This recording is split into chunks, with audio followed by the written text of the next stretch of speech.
আমাদের জন্য দেখো একটা এই যে উপহার চলে এসছে। তো এই উপহারটা পাঠিয়েছে সোমা দিদিভাই।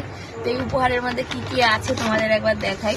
এইটার মধ্যে রয়েছে, জানি না কতটা দেখাতে পারবো, এই যে এই একটা রয়েছে, এটার মধ্যে একটা বাটার রয়েছে, দুটো গুড ডে বিস্কুট, তার সাথে রয়েছে এই যে এইটা লজেসের পুরো একটা প্যাকেট, তার সাথে রয়েছে এই যে সানরাইজের একটা মশলা প্যাকেট, আর তার সাথে রয়েছে একটা বাসমতি রাইস বিরিয়ানি খাওয়ার জন্য ফরচুনের এই একটা পুরো বাস্কেট। দিদিভাই আগে একটা অন্য বাস্কেট অর্ডার করেছিল, তো সেটা আসছিল না কিছুতেই, তারপরে এই বাস্কেটটা অর্ডার করে দিয়েছে।